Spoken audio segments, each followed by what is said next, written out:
वो वाला किस्सा आप मुझे बताइए जब आप किरण बेदी जी के साथ काम कर रहे थे। तो किरण बेदी जी के साथ काम करके वो क्या ऐसा आपको कुछ सीखने के लिए मिला, क्या एक्सपीरियंस उनके साथ मिला? आपने जो एचआर की जो जर्नी आपने शुरू की, आपने करियर कोच भी रहे, आपने बताया 19 ईयर्स का आपका एक्सपीरियंस भी है। तो एचआर के इस प्रोफेशन में वो क्या ऐसे चैलेंजेस आपकी लाइफ में आए और आपने उन्हें ओवरकम कैसे किया? मैंने 2017 में एक छोटा सा ब्रेक लिया था अपने करियर के लिए। एक एमएनसी कंपनी में हेड एचआर की पोजीशन छोड़ के मुझे लगा let me give back to the society and I started my career as a career coach. आज हमारे स्टूडियो में मेहमान है सुनंदा राव जी, जो कि एक एचआर भी है, करियर काउंसलर भी हैं। स्वागत करते हैं सुनंदा जी आपका हमारे स्टूडियो में, और मैं चाहता हूं कि आप हमारे दर्शकों को बताएं आपका क्या प्रोफाइल अब तक रहा है। धन्यवाद संदीप जी इस मौके के लिए। मेरा एक छोटा सा ही प्रोफाइल है, वो ये है कि मैं एक एचआर हूँ और एक करियर कोच हूँ। दोनों ही एरिया मेरे पैशन के एरियाज हैं। तो जब मैंने अपना शुरुआती ज़िंदगी किया वो एचआर प्रोफेशनल की तरह किया था। फिर जैसे जैसे मैंने करीबन 4200 से ऊपर इंटरव्यू लिए थे उस टाइम पे। 4200 इंटरव्यू? हाँ, वो 4200 इंटरव्यू मतलब एक ही दिन में नहीं हुए थे, over a period of time ही हुए थे। लेकिन अब जब हमने उस इंटरव्यू को लिया तो एक क्वेश्चन मैं नॉर्मली सबसे पूछती हूँ, are you in this career by choice और बाय चांस? और कई बार लोग मुझे बोलते हैं बाय चांस। तो मेरा एक जहन में हमेशा एक क्वेश्चन रहता था, लोग चॉइस के साथ करियर में क्यों नहीं आते हैं? क्योंकि मैं चॉइस के साथ आई हूँ तो मुझे लगता है हर बंदे को चॉइस के साथ आना चाहिए। लेकिन लोगों को मौके नहीं मिलते हैं या उनको ये नहीं पता होता वो किस चीज़ में बहुत अच्छे हैं और उनको जाना चाहिए। तो as an HR professional I was using psychometric assessment, और वो हम देखते थे प्रमोशन करने से पहले, ट्रांसफर करने से पहले, किसी बंदे को लेने से पहले। तो मुझे लगता था अगर आज हम ये साइकोमेट्रिक टेस्ट कर रहे हैं, अगर एक बच्चा ये साइकोमेट्रिक टेस्ट करेगा तो उसको पता चल जाएगा कि उसका इंटरेस्ट का एरिया क्या है, उसकी पर्सनालिटी का स्ट्रेंथ क्या है, वो कैसे कर सकता है। उसी दौरान मैंने 2017 में एक छोटा सा ब्रेक लिया था अपने करियर के लिए। एक एमएनसी कंपनी में हेड एचआर की पोजीशन छोड़ के मुझे लगा let me give back to the society and I started my career as a career coach after taking certain certification from Rohtak university. कुछ इंटरनेशनल बॉडीज से लिया, कुछ डोमेस्टिक बॉडीज से लिया, और उसके बाद मैंने करियर काउंसलिंग का काम शुरू। मैम, सवाल मेरा ये है कि आपने जो एचआर की जो जर्नी आपने शुरू की, आपने करियर कोच भी रहे, आपने बताया 19 ईयर्स का आपका एक्सपीरियंस भी है।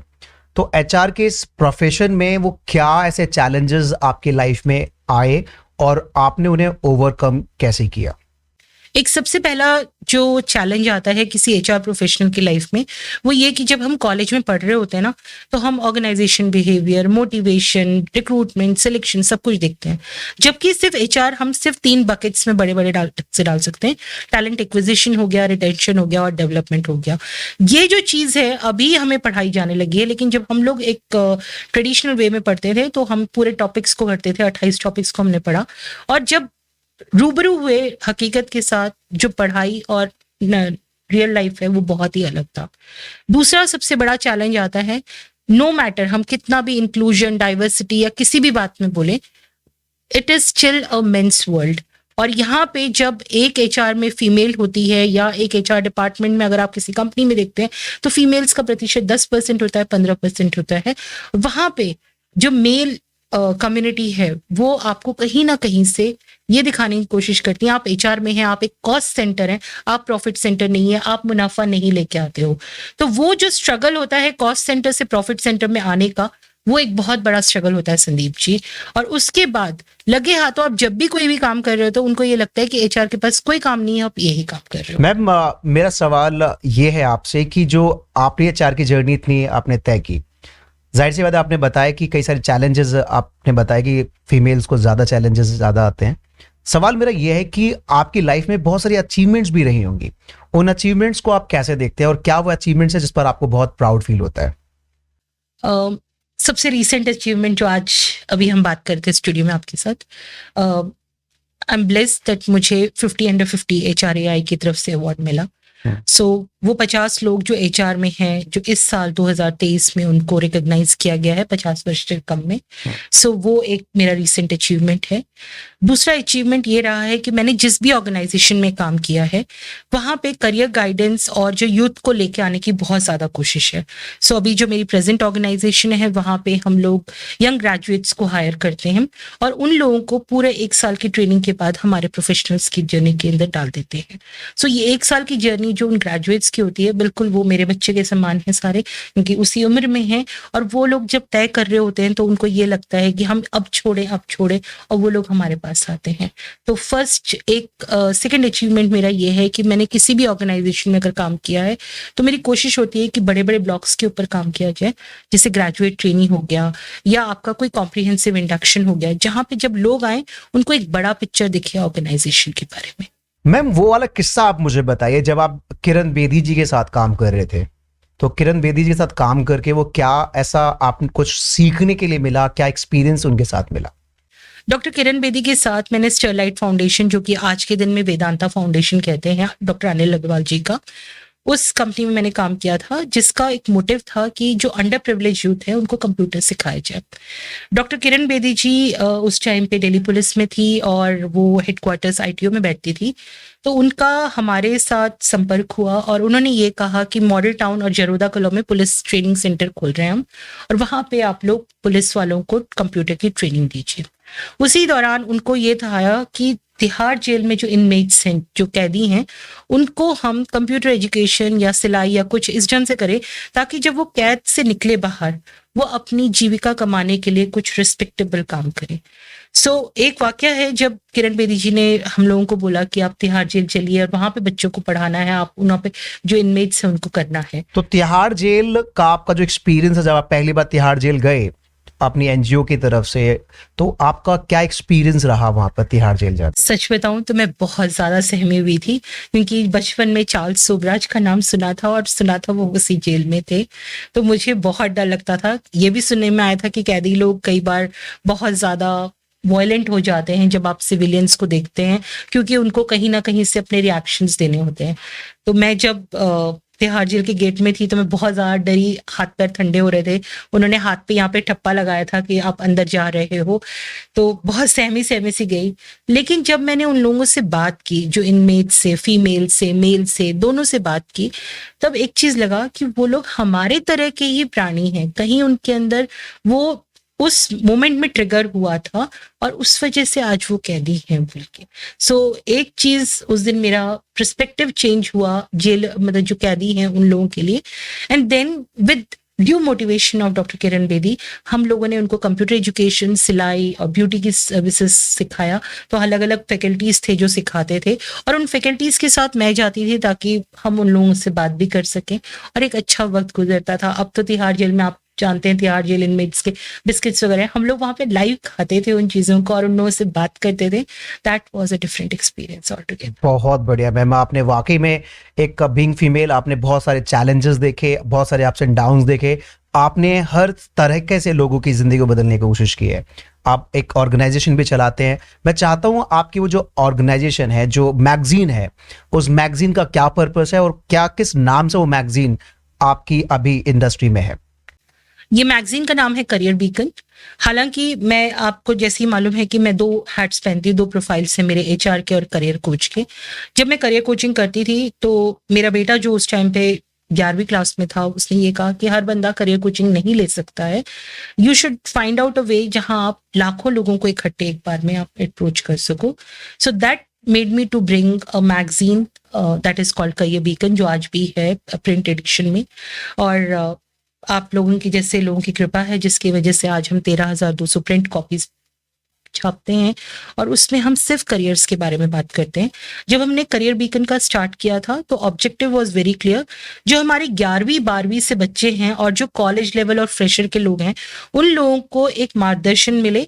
तो आप जैसे जानना चाहेंगे, अगर उसके अंदर जो लेखक हैं, जो भी एडिटोरियल्स लिखते हैं, वो लोग हैं जो एक सोसाइटी को देना वापस चाहते हैं। They want to give back to the society in the form of some knowledge. So these are the people who write for us and that is publicised which helps the students. जैसा कि अभी हमें पता है कि आपने लगभग 1,20,000 बच्चों को अब तक आपने मतलब करियर काउंसलिंग की है। आपको क्या लगा कि जो आज के जो युवा है वो कंफ्यूज्ड ज्यादा है या कॉन्फिडेंट ज्यादा है अपने करियर को लेकर? ना ही वो कंफ्यूज है ना ही कॉन्फिडेंट है, बस उनके ऊपर एक प्रेशर होता है, वो है सोसाइटी का और पेरेंट्स का प्रेशर। पेरेंट्स चाहते हैं कि बच्चे ये बन जाए वो बन जाए, और आज के दिन में युवा जो हैं, जो बच्चे हैं, वो अपनी मर्जी से कुछ अपने हिसाब से करना चाहते हैं।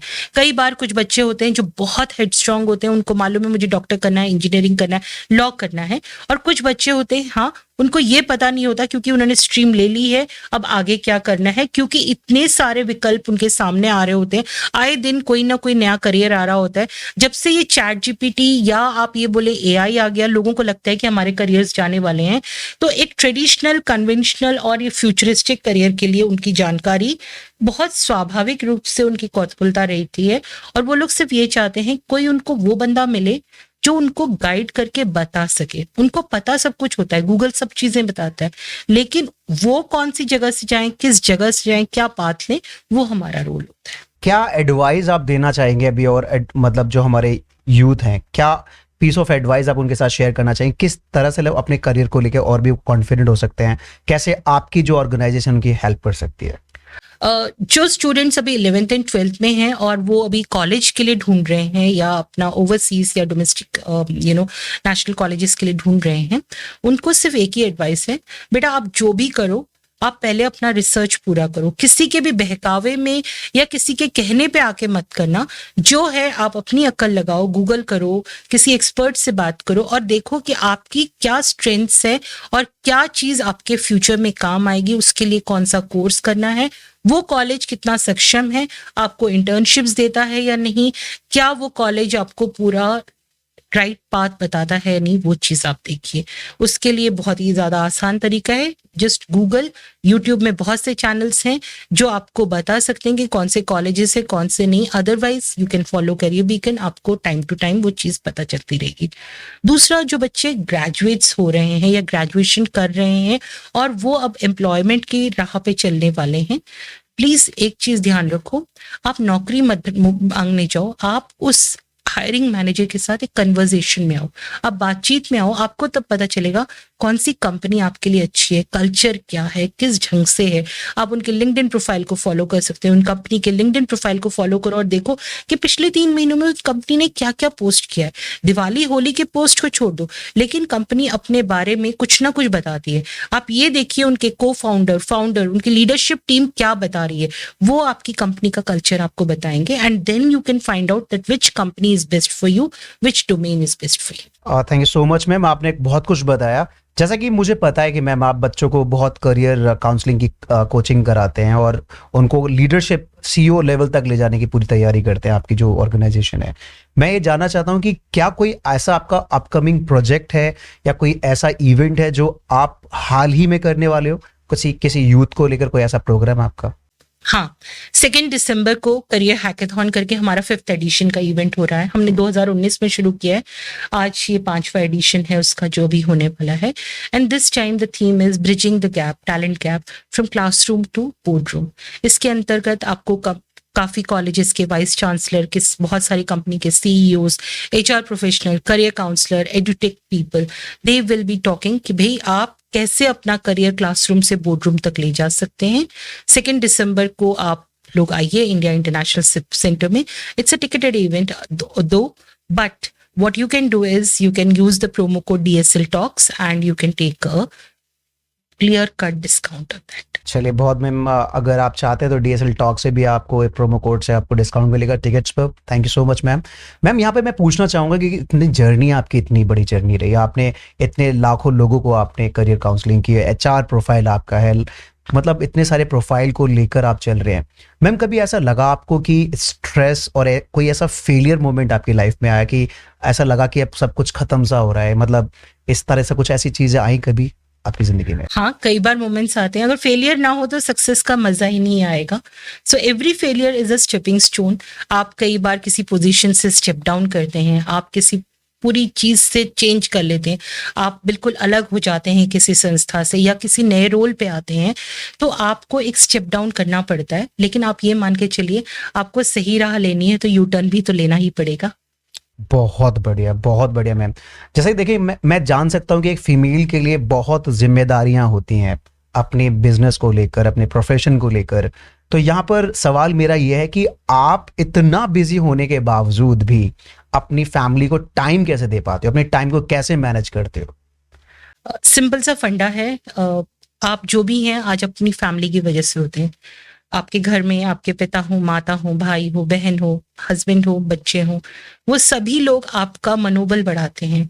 अगर वो आपकी जिंदगी में ना हो तो आपका करियर कुछ भी नहीं है। तो सबसे पहली प्रायोरिटी उनको जानी चाहिए। तो मैं अपने टाइम को ब्लॉकेज इस ढंग से करती हूँ, जो फैमिली टाइम है वो फैमिली टाइम है, जो प्रोफेशनल टाइम है प्रोफेशनल टाइम है। ऐसा नहीं है कि मैं घर पे लैपटॉप नहीं खोलती या काम नहीं करती हूँ। लेकिन हाँ, ये कोशिश करती हूँ किसी को भी कहीं हिंड्रेंस ना आए, सबसे पहली चीज। और दूसरा, जो हमारे से एक्सपेक्टेशन है, अगर हम 80% करेंगे तो 20% हमें भी रिटर्न मिलेगा। सो ये बहुत छोटी सी चीज है जो मैं करती हूँ। मैम, ऐसा देखा जाता है और कहा भी जाता है कि कई बार फीमेल्स को वो अपॉर्चुनिटीज और वो मौके नहीं मिलते आगे बढ़ने के लिए। लेकिन बीइंग अ फीमेल, आपने बहुत कुछ बताया कि आप बहुत आगे जा सकते हो, बहुत कुछ कर सकते हो, आपके अंदर वो कैपेबिलिटीज हैं, एबिलिटीज हैं, आप अपने आप को प्रूव कर सकते हो। तो मैं चाहता हूँ, फीमेल के लिए आप क्या कहना चाहते हैं, उनके एम्पावरमेंट पे क्या बोलना चाहते हैं? जैसा अभी 33% रिजर्वेशन दिया गया पार्लियामेंट में भी, तो मैं चाहता हूँ कि फीमेल को लेकर वो आगे अपने आप को कैसे, अपनी सोच को और ग्रो करे, अपने आप को कैसे, अपने आप को आगे लेके जा सकते हैं। संदीप जी, मेरा मानना है अगर आप अपनी हेल्प नहीं करेंगे ना, कोई आपकी हेल्प करने नहीं आ सकता। अगर आपको खांसी हो रही है तो उठ के आपको ही खांसी की दवाई पीनी पड़ेगी। कोई भी बंदा आपको खांसी की दवाई चम्मच से नहीं पिला सकता है। So as a female I would always suggest कि आप ही अपने बारे में बोलोगे, आप ही अपने, you have to negotiate what you deserve. आपको कोई भी उठ के आके नहीं बोलेगा कि आपको ये मिलना चाहिए और आप करो बोल के। तो आपको खुद अपने लिए बोलना पड़ेगा। कई बार आपको शेमलेस होना पड़ेगा अपनी बात को बताने के लिए, कई बार आपको फोर्सिवली अपनी बात बतानी है, कई बार आपको सटली अपनी बात बतानी है। और जब आप बताएंगे और जब आप किसी बंदे को अपनी इच्छा जाहिर करने से पहले उसका वैल्यू ऐड बताएंगे, उसको क्या वैल्यू ऐड हो रहा है, you will have a clear cut pine. Thank you so much ma'am, आपने बहुत कुछ बताया हमारे दर्शकों को कि कैसे आपको अगर आगे बढ़ना है तो खुद से आपको अपने आप को हेल्प करनी पड़ेगी। और कहा भी ये जाता है, God helps those who help themselves. भगवान भी उन्हीं की मदद करता है जो इंसान अपनी खुद की मदद करता है। Thank you so much ma'am for giving your precious time in our studio. आपने बहुत कुछ बताया हमारे आज के दर्शकों को, हमारे युवाओं को, कैसे अपने आप को कॉन्फिडेंट बना सकते हैं, आगे तक ले जा सकते हैं। अगर आपको किसी भी तरह की प्रॉब्लम है काउंसलिंग के लिए, तो उन्होंने बताया करियर बीकन करके आपका एक मैगजीन है, आप उसे देख सकते हैं। वहां पर बहुत कुछ आप लोगों को बताया जाएगा कि कैसे अपने करियर को आप आसानी से चुन सकते हैं। Thank you so much ma'am. धन्यवाद संदीप जी आपका, आपके स्टूडियो में बुलाने के लिए और इस चर्चा के लिए। Thank you. Thank you.